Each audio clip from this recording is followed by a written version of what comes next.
Assalamualaikum warahmatullahi wabarakatuh. Perkenalkan, nama saya Suroto dengan nomor MPM 2170201098 dari kelas 2B Prodi Ilmu Komunikasi, Fakultas Ilmu Sosial dan Politik. Baiklah, di sini saya akan menjawab soal ujian akhir semester mata kuliah Teori Komunikasi, dan saya akan menjawab 7 tradisi ilmu komunikasi yang menjadi grand teori dalam ilmu komunikasi. Yang pertama, tradisi semiotik. Tradisi semiotik adalah penelitian mengenai tanda dan simbol yang merupakan tradisi penting dalam salah satu pemikiran tradisi komunikasi. Contohnya, ada berbagai konsep kecantikan yang kemudian diadopsi oleh media massa dalam menampilkan konsep kecantikan seperti yang ditampilkan dalam iklan. Yang kedua, tradisi fenomenologi adalah sebuah studi dalam bidang filsafat yang mempelajari manusia sebagai sebuah fenomena. Pada dasarnya, fenomenologi adalah suatu tradisi fenomenologi yang digunakan untuk mengeksplorasi pengalaman manusia. Sebagai contohnya, ada seorang wanita yang bercerita tentang pengalaman buruknya dengan ayahnya yang memberikan makna atau pengetahuan kepadanya mengenai pria, bahwa setiap pria itu jahat. Yang ketiga, tradisi sibernetika merupakan cabang dari teori sistem, memfokuskan diri pada putaran timbal balik dan proses-proses kontrol. Sebagai contohnya, ada proses pembuatan kebijakan publik oleh lembaga pemerintahan di mana sibernetik dapat menjelaskannya. Yang keempat, tradisi sosiopsikologis merupakan kajian mengenai individu sebagai makhluk sosial yang berasal dari kajian psikologi sosial. Contohnya, seorang anak bertanya kepada orang tuanya dengan bahasa yang dipakai sehari-hari. Lalu, orang tuanya menasehati anaknya agar tidak menggunakan kata-katanya sehari-hari dalam berbicara dengan orang tua. Yang kelima, tradisi sosiokultural merupakan gagasan-gagasan, kebiasaan, keterampilan, seni, dan alat yang memberi ciri kepada sekelompok orang tertentu pada waktu tertentu. Contohnya, ada seorang anak yang datang ke sebuah konferensi internasional tentang teknologi. Ia memiliki banyak teman dari berbagai negara. Tradisi yang keenam, tradisi kritik merupakan salah satu metode yang dapat dipakai dalam menafsirkan teks-teks Alkitab dengan menggunakan tradisi yang berlangsung dalam sebuah kebudayaan di waktu suatu teks ditulis. Contohnya yaitu tradisi yang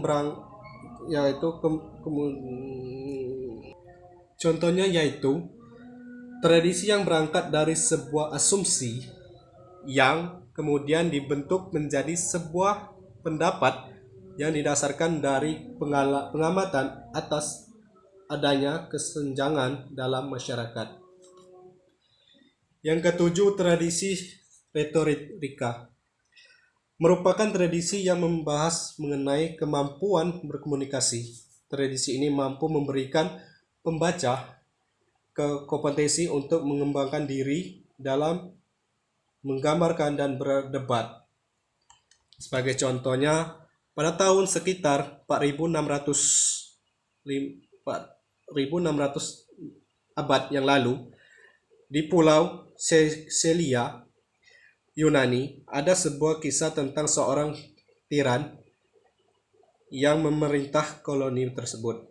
Tiran dimanapun pada zaman apapun senang menggusur tanah masyarakat.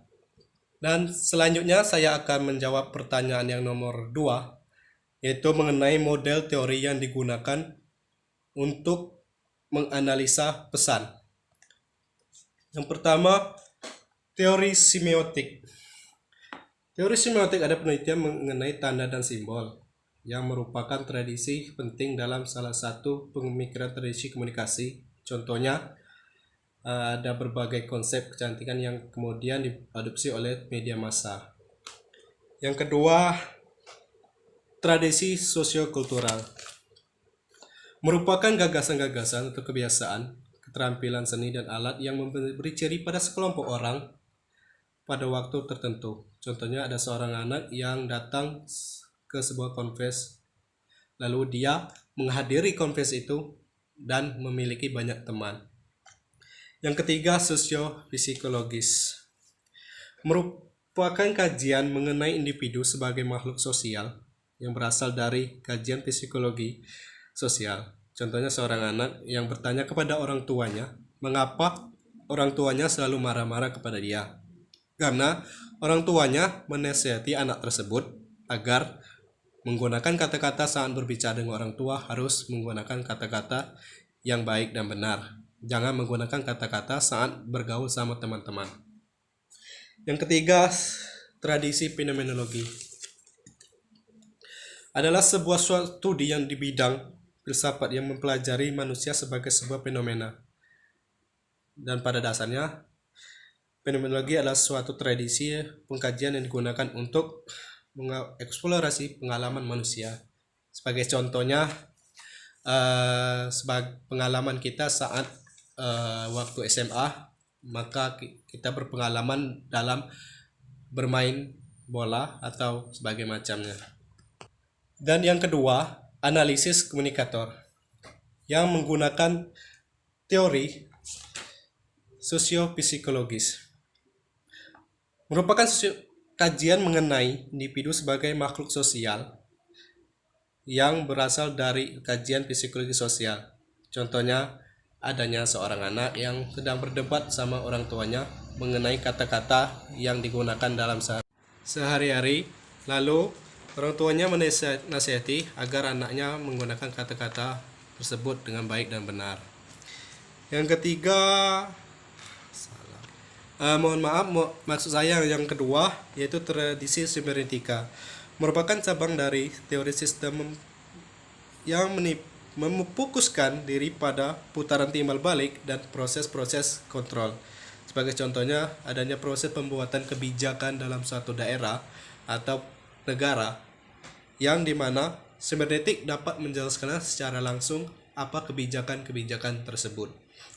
Yang ketiga yaitu sosiokultural, merupakan gagasan-gagasan atau kebiasaan yang memberi ciri pada sekelompok orang tertentu pada waktu tertentu. Contohnya, ada seorang anak yang datang ke sebuah lomba atau kegiatan. Untuk menghadiri lomba tersebut, anak itu selalu mencari temannya agar bisa berkontribusi atau berdiskusi mengenai apa yang akan mereka tampilkan dalam perlombaan tersebut. Dan yang keempat adalah kritik. Merupakan salah satu metode yang dapat dipakai dalam menafsirkan teks-teks Alkitab dengan menggunakan tradisi yang berlangsung dalam sebuah kebudayaan di waktu suatu teks ditulis. Contohnya, yaitu tradisi yang berangkat dari sebuah asumsi yang kemudian dibentuk menjadi sebuah yang didasarkan dari pengamatan atas adanya kesenjangan dalam masyarakat. Dan yang ketiga, analisis media, di mana analisis media ini menggunakan yang pertama menggunakan teori semiotik. Teori semiotik sendiri merupakan penelitian mengenai tanda dan simbol yang merupakan tradisi penting dalam salah satu pemikiran tradisi komunikasi.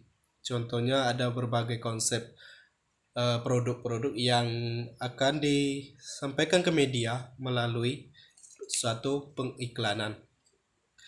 Dan yang kedua, teori tradisi sosiokultural, merupakan gagasan atau keterampilan yang menggunakan alat untuk memberi ciri yang kepada sekelompok orang tertentu pada waktu dan juga pada waktu tertentu.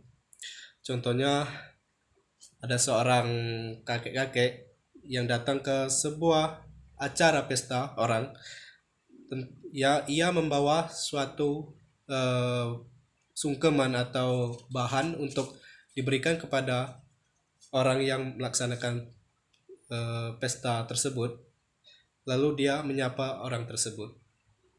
Yang ketiga, teori tradisi sosiopsikologis merupakan kajian mengenai individu sebagai makhluk sosial yang berasal dari kajian psikologi sosial. Contohnya adanya seorang yang berdebat mengenai kata-katanya sehari-hari, namun kata-katanya tersebut tidak patut untuk dibicarakan kepada orang yang lebih tua darinya. Lalu orang yang lawan bicaranya itu memberi nasihat agar dia tidak membicarakan atau mengungkapkan kata-kata tersebut agar bisa lebih sopan dalam berbicara.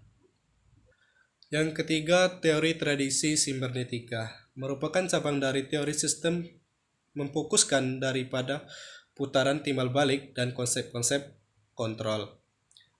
Contohnya ada proses pembuatan suatu peraturan dalam suatu daerah atau suatu negara. Namun tugasnya sibernetik dapat menjelaskan apa yang aturan-aturan tersebut akan laksanakan sebelum diterapkan di kalangan masyarakat. Yang kelima, teori tradisi kritis, yang mana merupakan salah satu metode yang dapat dipakai dalam menafsirkan teks-teks ahli kitab yang menggunakan tradisi yang berlangsung dalam sebuah kebudayaan di waktu suatu teks ditulis. Sebagai contohnya yaitu tradisi ini berlangsung secara dari sebuah asumsi yang kemudian dibentuk menjadi sebuah pendapat yang didasarkan dari pengamatan atas adanya kesenjangan dalam masyarakat. Dan yang keempat, analisa komunikan, yang dimana analisa komunikan ini menggunakan teori agenda setting, yang beranggapan apabila komunikan memberikan tekanan pada suatu peristiwa, maka komunikan tersebut akan membuat masyarakat menganggap peristiwa itu penting. Contohnya, tim redaksi Mata Najwa dalam menentukan topik apa yang akan diangkat tiap minggunya. Dan yang terakhir adalah analisa efek, di mana analisa efek ini menggunakan teori tradisi sibernetik yang merupakan suatu teori yang digunakan untuk menganalisa efek yang merupakan suatu pengontrol yang didasarkan pada komunikasi antara sistem dan lingkungan dan antara sistem itu sendiri. Sebagai contohnya, pecandu berat televisi menganggap kemungkinan seorang untuk menjadi korban kejahatan adalah 1 berbanding 10. Dan yang kedua, teori kultivasi merupakan teori komunikasi yang membahas mengenai efek. Sebagai contohnya, adanya seorang pecandu televisi yang beranggapan kemungkinan seorang yang dalam televisi tersebut untuk menjadi korban kejahatan yang terdiri dari 1 berbanding 10 atau lebih. Baiklah, itulah jawaban saya mengenai soal-soal ujian akhir semester teori komunikasi. Lebih dan kurang saya mohon maaf. Apabila ada salah kata, saya mohon ampun, dan pada Tuhan saya mohon ampun. Saya akhiri, wabillahi taufiq wal hidayah. Wassalamualaikum warahmatullahi wabarakatuh.